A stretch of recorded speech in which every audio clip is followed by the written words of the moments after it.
마이크 제 거 쓰겠습니다. 기도하겠습니다. 고마우신 아버지, 은혜와 사랑을 감사합니다.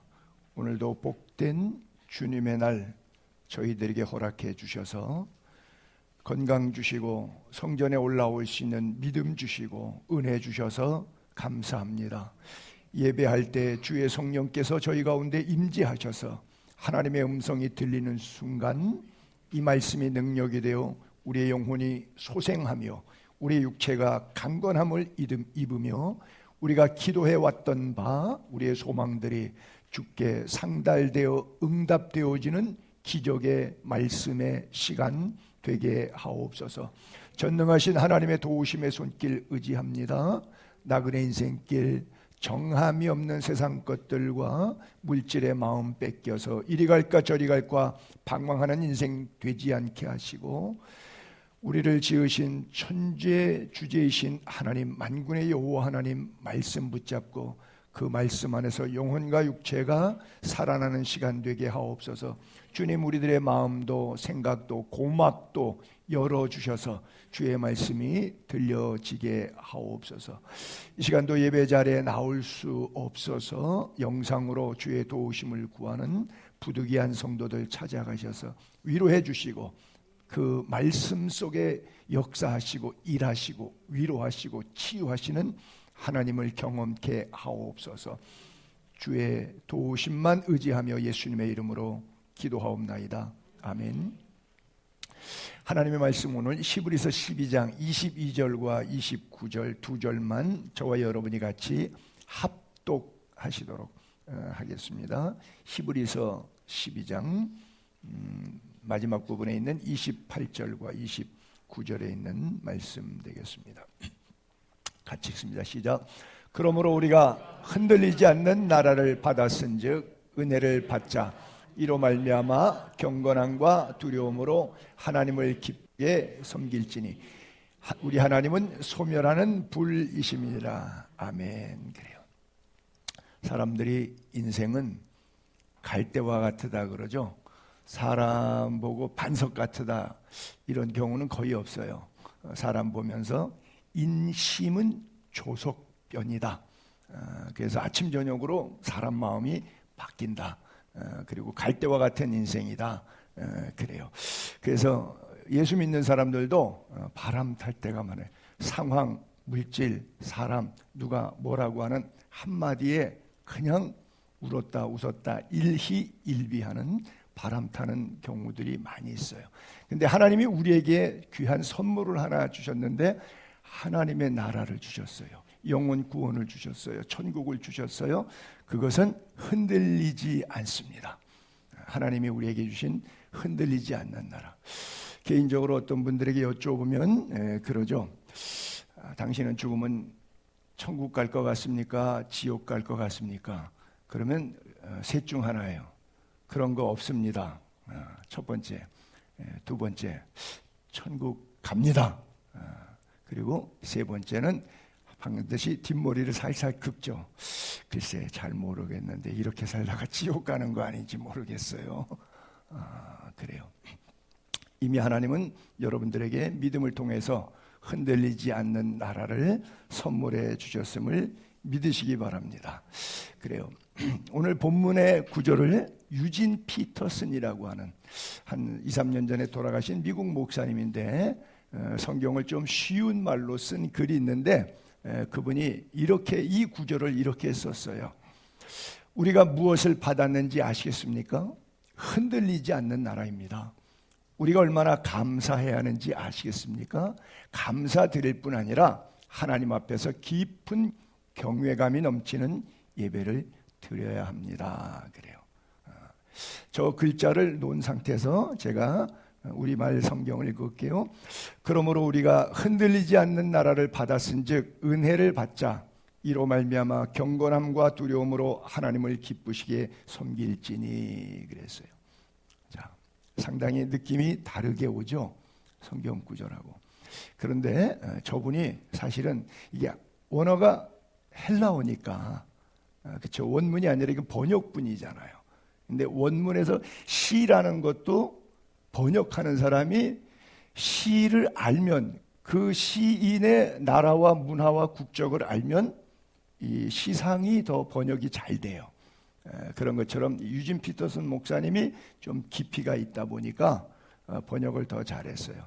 저는 23년 동안 그리스에 살아서 헬라어 성경이 원어 랭귀지이기 때문에 미닝을 조금 더 남달리 알 수 있는 시간이 있었잖아요. 그래서 은혜를 받자 이렇게 써 있는데, 은혜가 하리스인데 에프하리스토에서 나왔어요. 에프하리스토는 뭐냐면 감사라는 단어예요. 그래서 우리가 하나님의 흔들리지 않는 나라 천국을 받았기 때문에 은혜를 받자 이렇게 번역됐지만 유진 피터슨 목사님의 번역이 더 좋아요. 뭐예요? 감사하자. 그리고 그냥 단순히 고마워요.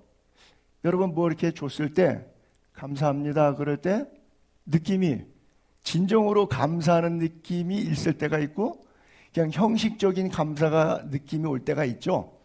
바로 그거예요. 하나님 고마워요 라고 하는데, 정말 영이신 하나님 앞에 신령과 진정으로 고마워하는 분하고, 특별히 이제 목사들이 많이 그래요. 매너리즘에 빠져가고 받는 게 유스트되어 있다 보니까 하나님에게도 은혜를, 성도님들에게도 선물을, 이게 유스트되어 있다 보니까 말로는 감사한다고 하지만 마음속 깊은 곳에 진정한 감사가 있겠는가? 그래서 목회자들이 이 부분에 있어서 성도님들보다 조금 더 최악의 경우가 더 많아요. 근데 어쨌든 본문은 감사하면서, 정말 감사한다 그러면 깊은 경외감이 넘치는 예배를 드려야 되지 않겠느냐. 우리 교인들 누누이 제가 말씀드렸는데 예배가 뭐냐? 죽음이에요. 예배는, 신약의 예배는 구약의 제사에서 왔잖아요. 그 제사는 번제잖아요. 그렇죠? 태우는 번제란 말이에요. 그래서 옛날에는 제물을 올려놓고 밀태서 불을 떼서 고기를 연기로 함께 하늘에 올려 보냈어요. 그렇죠? 그래서 이게 예배란 말이에요. 즉 내가 실제 육체적인 죽음이 아니라 뭐가 죽는 거예요? 내 안에 사탄의 영, 내 안에 죄, 내 안에 타락한 본성이 하나님 앞에 죽여달라고 내놓는 거예요. 그것을 다른 말로 이렇게 표현하면 쉽게 회개라고 하는 거예요. 그래서 회개가 없는 예배, 감사가 없는 예배는 그냥 매너리즘에 빠진 그냥 반복적인 예배에 불과해요. 그래서 경건함과 두려움으로 그랬는데 저긴 깊은 경외감으로 이렇게 표현했어요. 여러분들 삶 속에 늘 감사가 있기를 바랍니다. 제가 10주 동안 캠페인을 할 때 불평과 원망을 감사와 사랑으로 바꾸자. 물론 다 벗으셨지만 저도 벗었는데 설교하려고 그냥 메고 올라왔어요. 그런데 여러분들이 이거 메고 한 3주, 4주 동안은 잘 하시는 것 같아요. 여러분 표정에 써 있어. 근데 10주 넘어가서 이거 풀른 다음에는 잘 안 하는 것 같아. 감사가 별로 없는 것 같아. 글쎄, 이렇게 표현해서 죄송해요. 정제되지 않은 언어를 사용함을 용서하세요. 주둥이로만 감사하는 것 같아. 마음으로 감사해야 되는데. 그렇죠? 감사하다는 말을 들을 때 주둥이로만 감사하다는 얘기를 들으면 기분이 더 나빠요. 그렇죠? 하나님도 우리가 예배를 드릴 때 그런 자세로 한다 그러면 하나님이 받으시겠는가? 가인의 예배와 아벨의 예배처럼 하나님이 구분하실 것 같아요.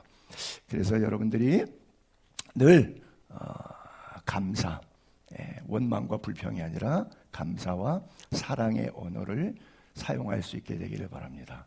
얼마 전에 내가 농담을 들었는데 너무 재밌어서 그냥 옮길게요. 아이가 이렇게 말해요. 우리 엄마는 늘 좋은 말만 해요. 우리 엄마는 늘 좋은 말만 해요. 그러더니 그 2절이 이렇게 나오더라고요.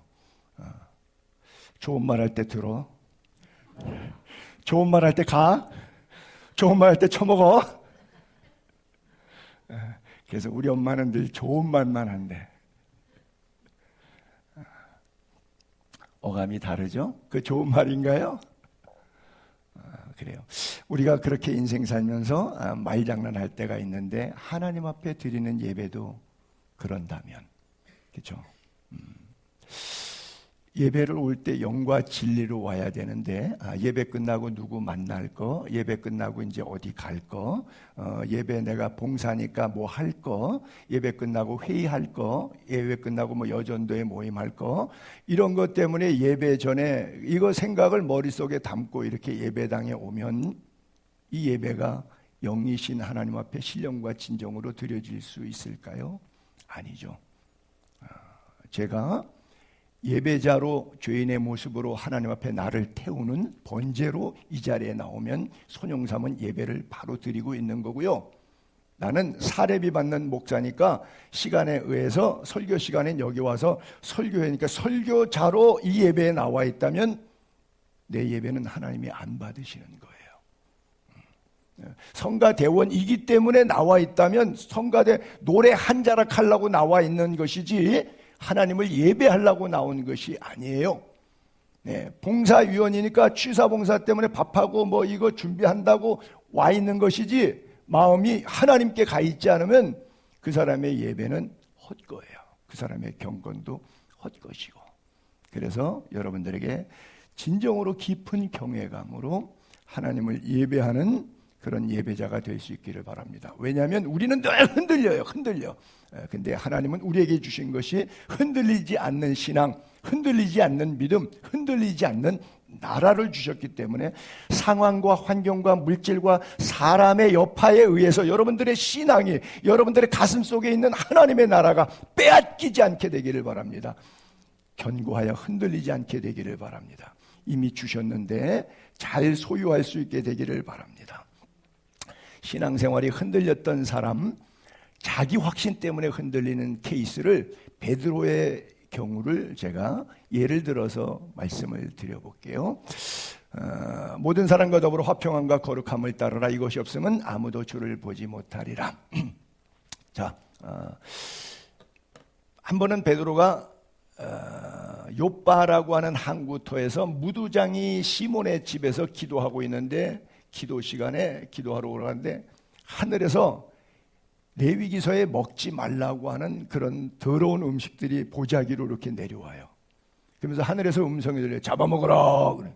어휴, 하나님, 나는 율법을 지키는 사람이니까 안 먹어요. 절대 그럴 수 없습니다. 안 먹겠습니다. 3번 반복적인 환상의 꿈을 꿔요. 하나님께서 3번 다 그렇게 말씀하셨어요. 네가 볼 때 더러운 건데 내가 규정한 것이긴 하지만 내가 깨끗하게 했으니까 괜찮아. 먹어. 3번. 그게 왜 하나님께서 미리 그러셨냐면 가이사랴의 고넬료라고 하는 이탈리아 사람이 이방인이죠. 유대인 입장에서는 이방인과 유대인이 밥 먹으면 유대 사회에서는 출교를 당합니다. 그런데 찾아와서 자기네 집에 와서 설교를 해달라는 거예요. 설교 부흥의 청빙을 받은 거예요. 베드로가 안 가죠, 당연히. 근데 안 갈까봐. 왜? 이방인 가정구원. 고넬료 백부장이 부하가 100명이고 그의 가족 친인척까지 하면 120명, 130명이에요.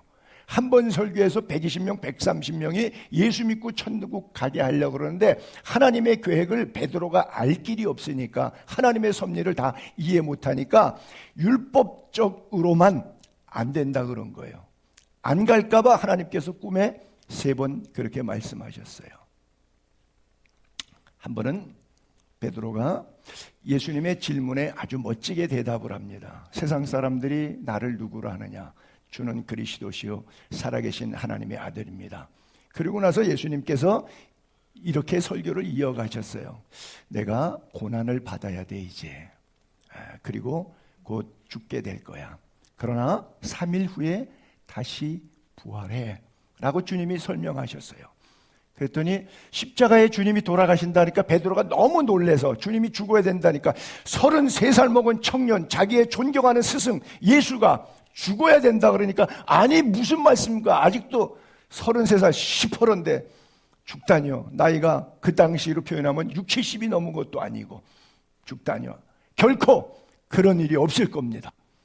그랬더니 예수님께서 사탄아 물러가라. 너는 하나는 아는데 둘은 모르는구나.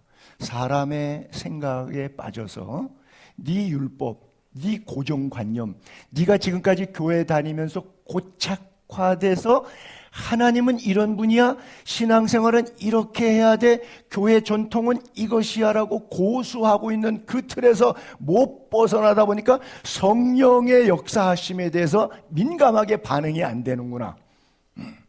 너는 사람의 생각. 자, 이방인과 밥 먹지 않는 고넬료의 가정에 가는 문제나 예수님이 십자가를 쥐어서 죽어야 된다 그러는데 꼭 그렇게만 죽어야만 인류를 구원할 수 있습니까? 조금 더 뽀다구나는 좋은 방법, 좀 멋진 방법, 좀 권력 완악의 왕스러운 방법을 아시지 그 비참하게 십자가에 죽는 방법이어야만 되겠습니까? 라고 자기 확신 속에서 말씀한 거예요. 특별히 제가 많이 그래요.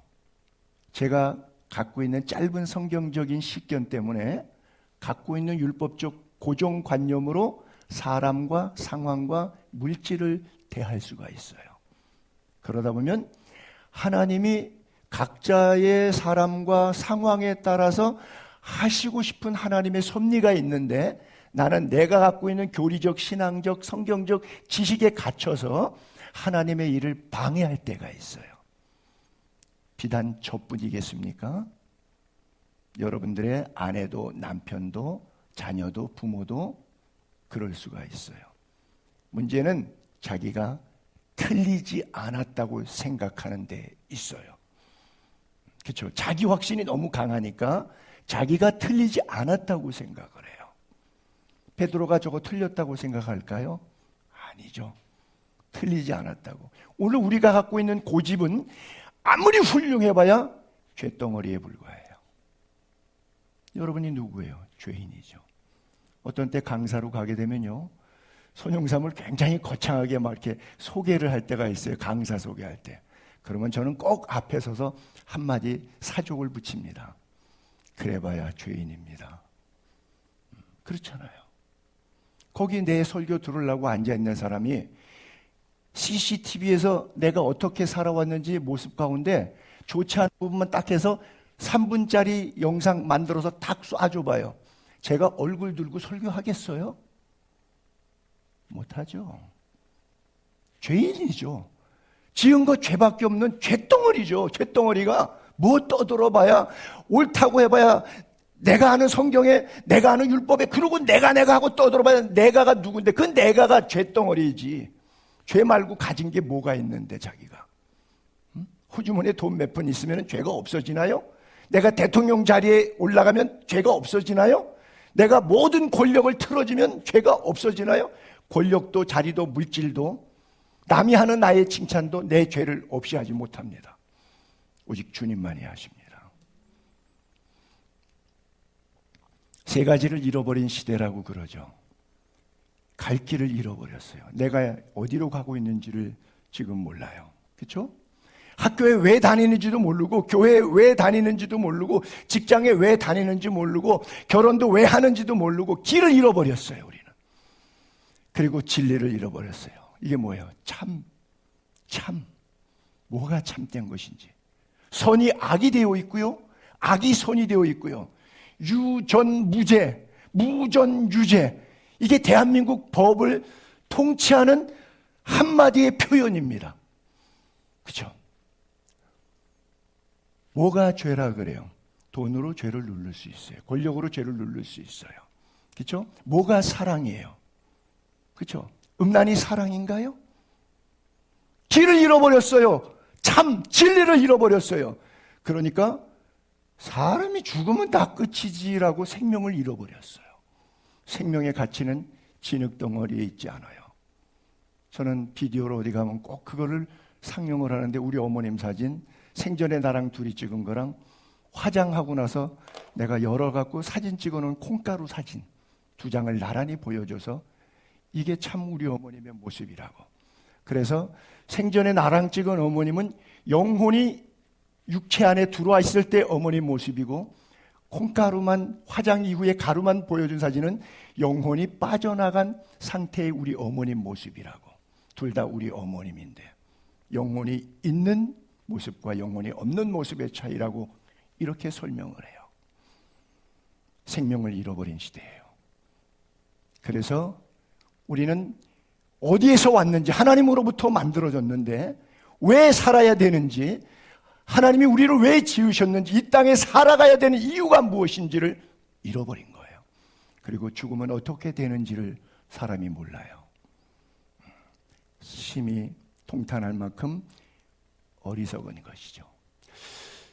인간은 하나님이 만드셨어요. 왜 만드셨다고요? 선한 일을 위해서 만든 걸작품이에요. 여러분, 죄송합니다만 저는 이렇게 세수를 하고 거울을 보면서 빗질을 할 때마다 속으로 제가 저한테 이렇게 얘기해요. 이야, 하나님의 걸작품이다. 하나님의 걸작품이다. 그래서 저는 성형을 안 합니다. 못생겼지만 물론 교통사고에 의해서 또 뭐 눈썹이 찌르기 때문에 여러 가지로 뭐 성형을 할 수 있는데 그것이 나쁘다고 얘기하는 게 아니라 조크예요. 왜? 하나님이 이렇게 만드셨어요. 그렇죠? 태어나면서부터 장애가 있을 때도 그것도 하나님의 걸작품이에요.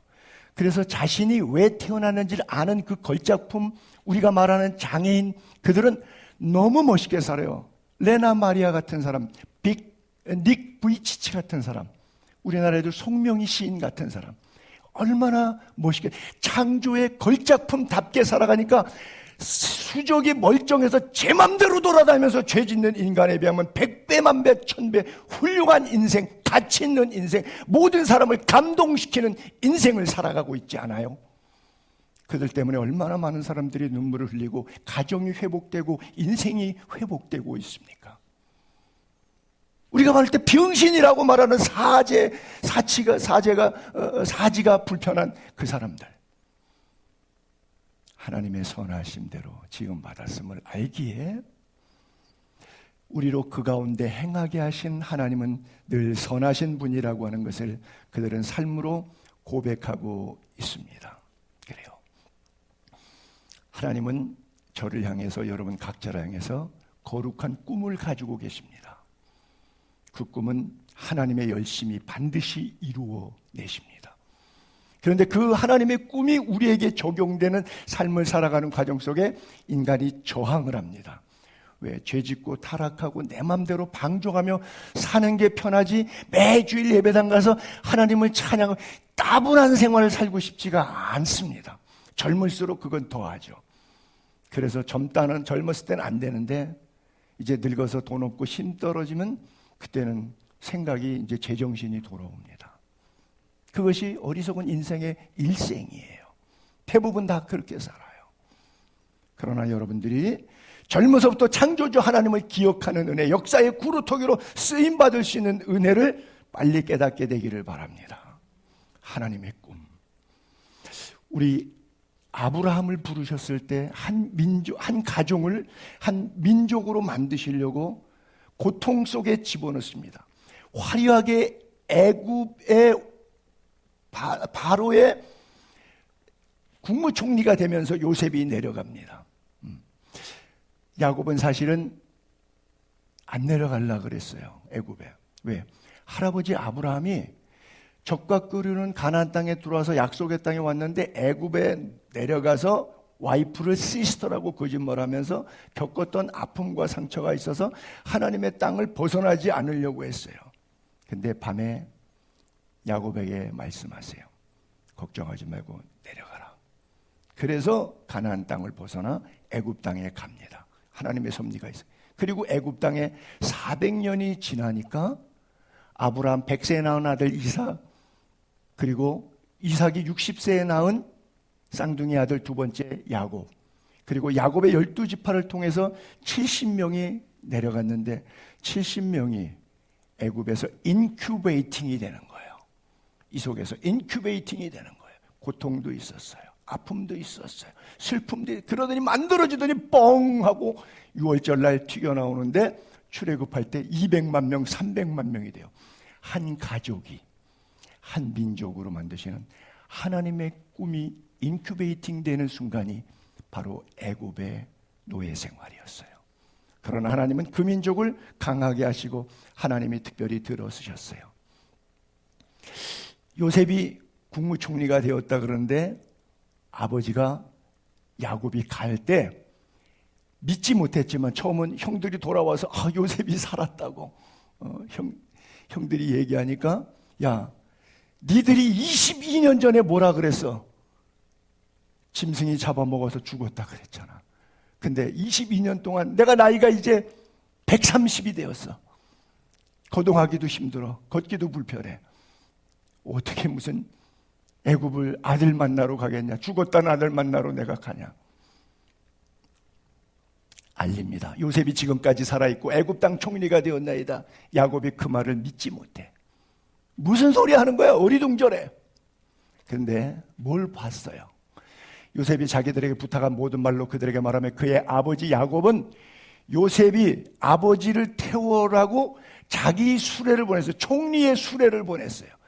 총리의 수레를 보는 순간 이건 거짓말이 아니잖아. 서티피케이트 증명서잖아. 그때 뭐가 소생했다고요? 기운이 소생했다 그랬어요. 저는 저걸 수레, 요셉의 수레라고 표현하는데 이렇게 표현해 보고 싶어요. 하나님의 나라.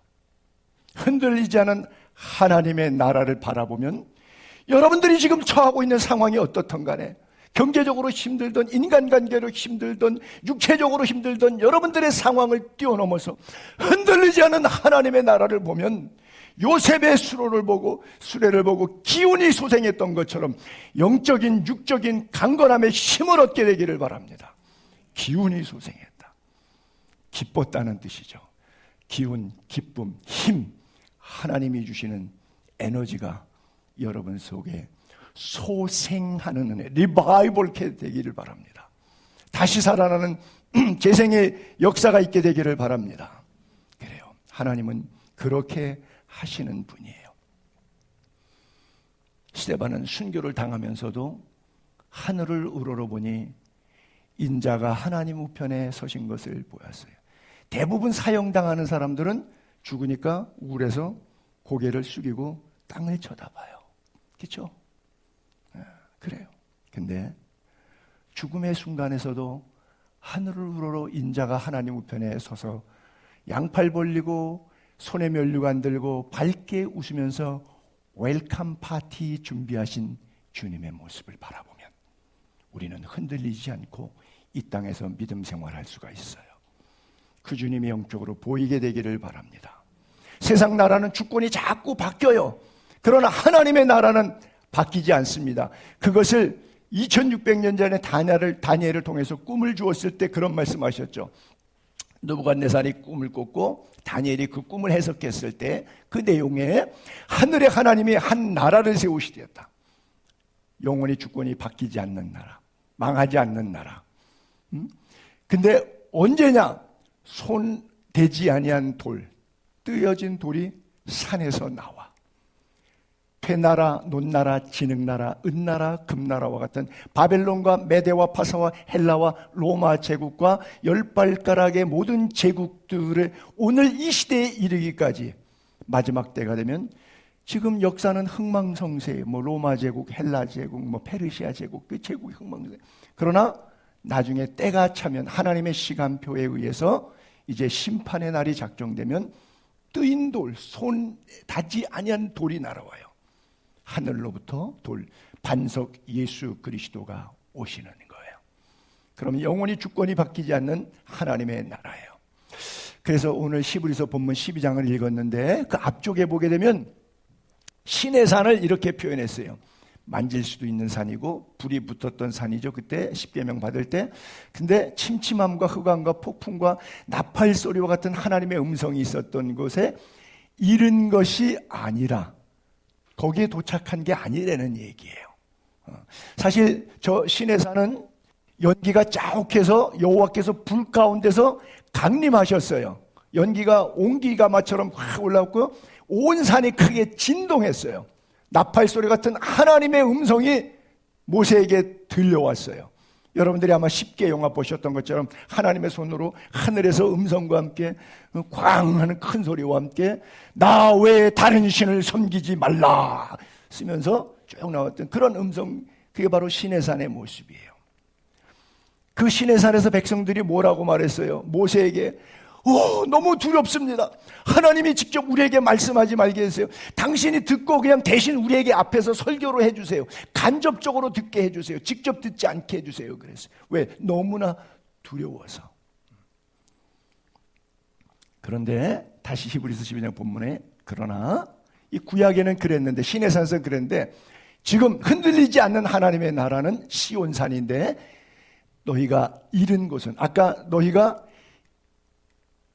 잃은 것이 아니라 지금 현재 히브리서를 읽는 독자들에게 현대인들에게 말하는 것이 2000년 전 기록인데 그로부터 1500년 더 앞선 모세 시대 때 시내산에서 하나님이 말씀하셨던 그 시내산에 잃은 것이 아니라 지금은 어디에 이르러 흔들리지 않는 하나님의 나라는 시온산이라는 시내산과 시온산. 그런데 이 시온산은 어떤 것이냐 수식되어 있는 걸 보니까 천국이에요.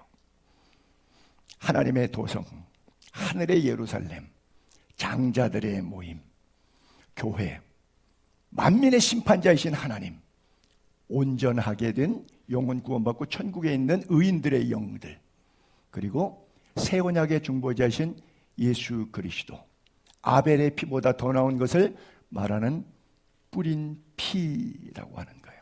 이건 천국을 묘사하고 있어요. 그때는 시내산에서는 지금으로 말하는 것이 아니라 히브리서 기록 당시로 말하면 1500년 전 소리가 땅을 진동했어요. 근데 이제는 마지막 날 주님이 다시 오실 때는 또 한 번 땅이 진동하는데 그때는 땅 아니라 하늘도 진동한다. 뜨거운 불에 체질이 녹아지고 하늘도 종이가 두루마리에 말려 사라지는 것처럼 하늘도 땅도 사라지고 처음 하늘 처음 땅은 사라지고 보라 새 하늘과 새 땅 새 예루살렘 성이 우리 가운데 내려온다고 성경은 말씀하고 있어요.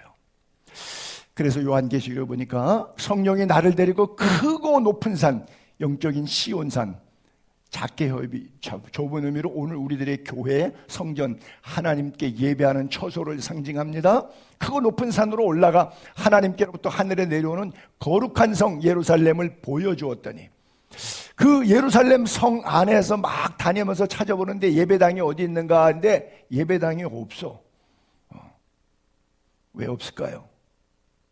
주 하나님 곧 전능하신 이와 어린 양 예수 그리스도가 성전이기 때문에 천국 가면 목사와 평신도 구분이 없고요. 성경책 필요 없고요. 예배당 필요 없습니다. 하나님의 영광이 직접 비치기 때문에 그래요. 그래서 성전이 없는 곳이 천국이에요. 얼마나 좋아요. 여전도 회장님 이제 더 이상 밥 안 해도 되고 무엇이든지 속된 것이나 가증한 일 거짓말하는 자는 결코 천국에 들어가지 못한다. 누가 천국에 들어가느냐? 어린 양의 생명책에 행위대로 생명책에 기록하고 생명책에 기록된 대로 심판받아서 심판의 저울에 천국과 지옥으로 구분한다고 성경은 명명백백히 우리에게 말씀하고 있어요. 나는 말씀을 정리하면서 여러분들에게 그 도전을 주고 싶어요. 여러분들의 신앙생활이 자꾸 흔들리는데 왜 흔들릴까요? 흔들리지 않는 믿음이 여러분 가운데 있기를 주님의 이름으로 축복합니다. 제가 세 자녀가 있어요. 제 세 자녀를 통해서 제가 희망하는 것이 무엇일까요? 이 자식들아, 내가 너희를 키운다고 고생했고 등록금 낸다고 고생했으니까 돈 많이 벌어서 왕창 좀 바쳐서 아빠도 조금 럭셔리한 차 좀 타고 좀 럭셔리하게 좀 살아보자. 응? 나는 1000만 원짜리 웃돌이 입으면 안 되냐? 응? 그것이 제가 우리 자녀들에게 바라는 소망이겠죠. 그래요. 세 자녀가 예수 다 잘 믿고 구원받고, 너희들이 우리 부부의 몸에서 났지만 우리 부부가 만든 작품이 아니라 하나님이 이 땅에 보낸 하나님의 걸작품들인데, 너희들이 너희들의 주인을 알아뵙고 그 주인이 왜 이 땅에 너희를 보내셨는지 사명을 깨닫고 그 사명에 죽도록 충성해서 천국 가고 생명의 멸류관 받아 쓰고 상급 받는 그런 멋있는 그리스도인이 되어야 되지 않겠는가 하는 것이 제 소망 아닐까요? 그렇다면 이것을 그대로 패러디해서 목사가 교인들에게 기대하는 것, 이런 거죠. 사람 좀 많이 좀 데려오고 돈도 좀 많이 내서 좀 사례비도 좀 많이 줘서 좀 생활도 조금 뽀다고 좀 나게 좀 살고 싶다. 난 초라하게 사는 거, 너무 구질구질한 거 너무 싫어. 여러분들이 돈 좀 많이 내서 나도 좀 럭셔리하게 좀 어깨 좀 피고 좀 살고 싶다. 그래서 제가 목회하고 있죠. 본심인데 제가 여러분에게 뭘 기대할까요? 내가 울면서 기도하는 소망은 무엇일까요? 하나님께 부르짖는 기도의 제목이 무엇일까요? 주님, 절대로 제가 목회하는 교인 가운데 단 한 명도 지옥 가면 안 됩니다. 하나님, 저들의 영혼을 불쌍히 여기시고 회개의 영을 부으시고 말씀의 영을 부으셔서 이 땅에서도 삶이 천국이 되고 죽어서도 당연히 천국, 이 땅에서 삶이 지옥인데 죽었다가 깨니까 천국 갔다, 그런 거는 없어요. 이 땅에서 천국 갈 사람은 삶이 벌써 샤방샤방 빛나요. 왜? 하나님의 나라가 여기 있다 저기 있다가 아니라 너희 안에 있는 그 안에 이미 소유된 하나님의 나라, 시차에 의해서 이사갈 뿐인 거고, 이미 이 땅에서 내 주 예수 모신 곳이 그 어디나 하늘나라, 하나님 나라의 삶을 살고 있는 거예요. 그래서 자식들이 자기도 못 먹고 못 쓰고 그러면서 부모에게 뭐 돈 용돈 주면 하나도 안 반가워요. 교인들이 힘든데 어려운데 뭐 목사에게 선물한다고 그거 반가워하겠어요? 하나도 안 반가워요. 우리 하나님이 우리에게도 마찬가지입니다. 여러분들이 영혼이 잘 되고 범사가 잘 되고 영육간에 강건하고 평안한 가운데 시온의 대로를 걸어가고 식구들마다 손에 손을 잡고 주일에 예배당에 올라와 거룩하신 하나님을 찬양하고 흔들리지 않는 나라를 받았으니 신앙도 삶도 인격도 흔들리지 않는 여러분 될 수 있기를 거룩하신 주님의 이름으로 두 손 들어 축복합니다. 기도하겠습니다. 고마우신 아버지, 은혜와 사랑을 감사합니다. 오늘도 복된 성일 예배의 자리에 나와 흔들리지 않는 나라를 선물 받은 감사와 감격에 깊은 경외함으로 주님을 예배하게 하시니 감사합니다. 일주일 동안의 삶이 예배가 되게 하옵소서. 그리고 예배 가운데 임하신 성령님, 우리와 늘 동행하여 주셔서 우리 인생에 살아가는 고통과 아픔과 슬픔과 외로움과 기도의 제목들 주님 다 들어주옵소서. 수고하고 무거운 짐진 자들아 다 내게로 오라 말씀하셨고 주님만이 유일한 길이요 진리요 생명임을 믿사오니 그 예수 안에서 모든 열쇠가 있음을 믿고 우리의 삶이 열리는 역사, 에파타의 기적이 일어나게 하여 주옵소서. 그 열쇠를 가지신 주님만이 우리 문제를 해결하실 수 있고 우리의 삶을, 인생을 이끌어 주실 수 있는 능력자이심을 믿습니다. 전능하신 하나님, 우리의 삶을 평안의 항구로 천국까지 견인하여 주옵소서. 한 주간도 주신 은혜 기억하여 정성껏 예비한 주의 예물을 주의 제단에 올리워 드립니다. 은밀한 가운데 보시고 갚으시고 채우시고 축복하시는 하나님, 은혜와 평강 가운데 각자의 필요를 따라 허락하여 주시기를 간절히 기도합니다. 특별히 미자립 교회들 그리고 해외 선교지들, 하나님께서 허락된 우리 교회와 매칭시켜주는 모든 기관들을 위해서 매월 작지 않은 금액의 선교비를 후원하는 성도들도 있습니다. 하나님, 저들에게 은혜와 평강을 주시고 그들이 심은 것보다 30배, 60배, 100배 하나님께서 채워주셔서 부요, 창성, 융대케 하신 하나님, 약속에 신실하신 하나님, 성경의 기록은 반드시 이루어 축복하시는 그 하나님을 삶의 현장에 물질로도 경험하는 기적이 일어나게 하여 주옵소서. 우리의 삶 전체를 받아주시고 하나님의 기쁨이 되는 선한 일을 위하여 지으심을 받은 목적대로 살아가는 성도들이 다 되도록 성령으로 충만케 하옵소서. 허락하신 은혜 감사하며 예수님의 이름으로 기도하옵나이다. 아멘.